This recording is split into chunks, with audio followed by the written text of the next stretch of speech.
Business లో లాభాలు నష్టాలు రావడం కామన్ యువరాజ్. అరే ఒక్కసారి నష్టం వచ్చిందని చెప్పేసి ఇంతలా భయపడిపోతే ఎలా? ఇలాంటి తప్పే మళ్ళీ జరగదు అన్న గ్యారెంటీ ఏంటి? ఇలాంటి తప్పు మళ్ళీ జరిగి నష్టం వస్తే?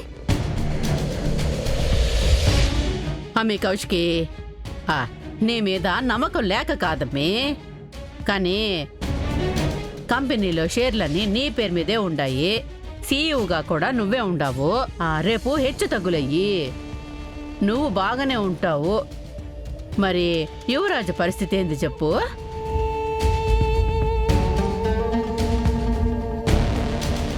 కౌశికి, ఈ కుటుంబం వేరువేరు కాదు. అయినా ఇదంతా మీ భయం మాత్రమే. విషయం అంతవరకు రాదు. రాకపోతే మేము హ్యాపీనే మావయ్య, కానీ వస్తే మా పరిస్థితి ఏంటి? మాకు ఒక గ్యారెంటీ కావాలి కదా.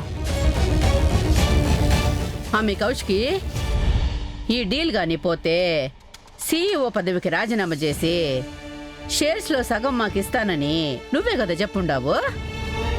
టైంలోపు కంపెనీ డీల్ని సక్సెస్ చేయకపోతే మీరన్నట్టు సీఈఓ పదవికి రిజైన్ చేస్తాను. అంతేకాదు, మీరు కోరుకున్నట్టు కంపెనీలో 55% షేర్ని మీ పేరు మీదకి రాసేస్తాను. మరి ఇచ్చిన మాట మీద నిలబడాలి కదా.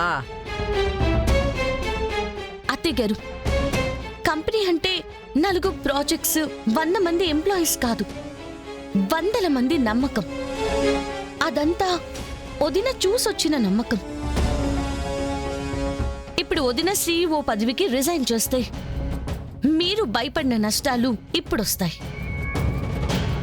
అవును, మీరు అడిగింది చేయడం కుదరదు. సరే మావయ్య, సీఈఓగా రిజైన్ చేయటం వదిలేండి.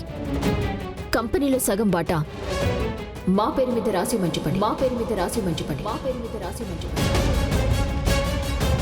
50% షేర్స్ మాకిచ్చేమని చెప్పండి.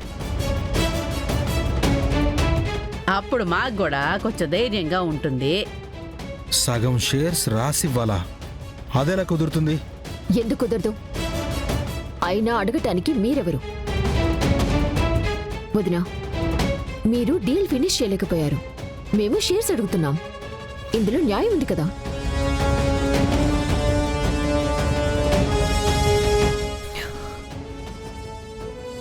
సరే, కంపెనీలో సగం షేర్స్ని మీ పేరు మీదకి రాసిస్తాను, మీ పేరు మీదకి రాసిస్తాను, మీ పేరు మీదకి రాసిస్తాను.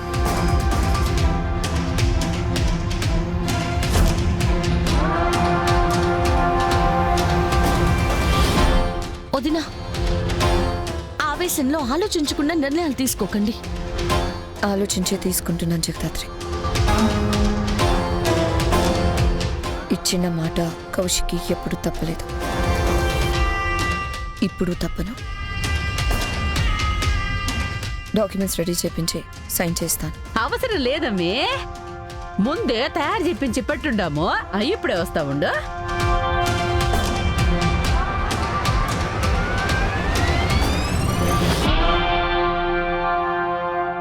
వదినా, ఒక్కసారి ఆలోచించండి. షేర్స్ వాళ్ళ చేతికి వెళ్ళగానే సీఈఓని మార్చాలంటారు. అదే జరిగితే మన కంపెనీని ఎవరూ కాపాడలేరక్క. ఇచ్చిన మాట కూడా తప్పలేను కేదార్.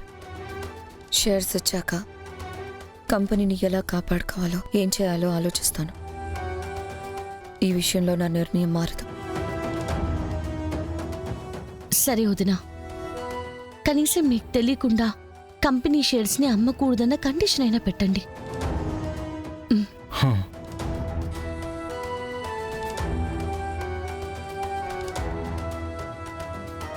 ఇగో ఇట్లాంటి పరిస్థితి వస్తే మళ్ళా టైం వేస్ట్ అవ్వడం ఎందుకని ముందే కాగితాల్ని రెడీ చేసి పెట్టించిన అమ్మి. నీ దగ్గర నుంచి కంపెనీని లాక్కోవడం లేదక్క. జస్ట్ మా ధైర్యం కోసం షేర్స్ని మా పేరు మీద రాయించుకుంటున్నాం. ఈ షేర్స్ మా పేరు మీదకి వచ్చాక కూడా కంపెనీ మీ చేతుల్లో ఉన్నట్టే వదినా. సంతకం పెట్టండి.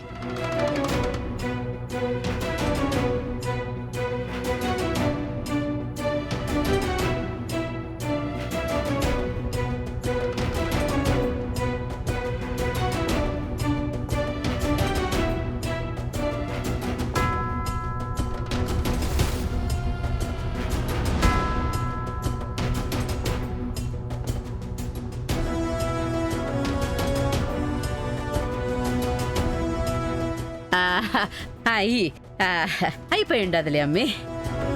అత్తయ్య ఇందా.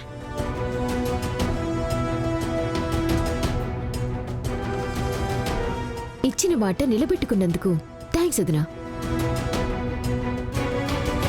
షేర్స్ మీ పేరు మీద రాశాను, కానీ ఒక్క కండిషన్ ఉంది. ఏం కండిషన్ అక్క?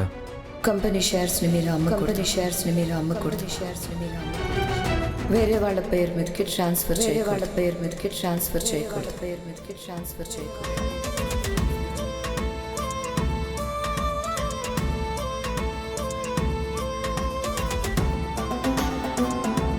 ఇదేనమ్మా ఇది అట్ట ఇట్ట కుదురుతాది. ఈ షేర్స్ మా పేరు మీదకి రాసినాక వీటితో మేమేం చేయాలనో అదే మా ఇష్టం కదా. మీ ధైర్యం కోసమే రాయించుకున్న ఈ షేర్స్ ని వేరే వాళ్ళకి అమ్మే అవసరం ఎందుకుంటుంది అత్తయ్య గారు?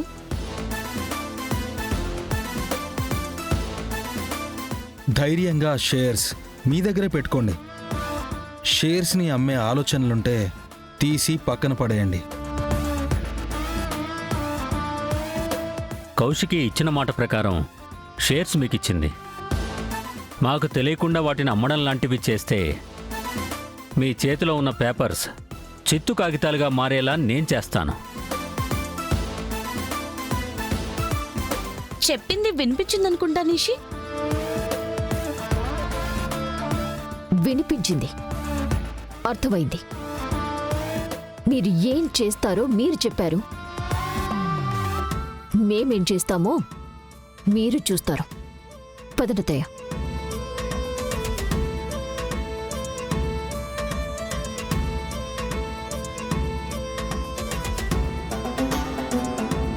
తొందరపడి కంపెనీని వాళ్ళ చేతిలో పెట్టావేమో అనిపిస్తోందక్క.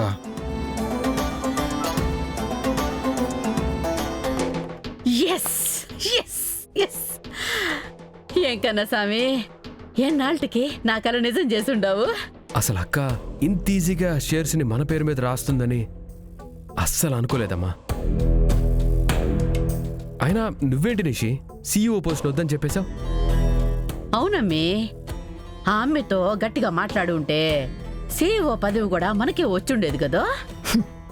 CEO పదవి రావటం కాదత్తయ్య, ఈ షేర్స్ కూడా మనకి వచ్చేవి కాదు. అసలు వదిన మనకి ఈ షేర్స్ ఎందుకు రాసిందనుకుంటున్నారు? మాట నిలబెట్టుకోవటానికి మాత్రమే అనుకుంటున్నారా? కాదు కాదు కాదు.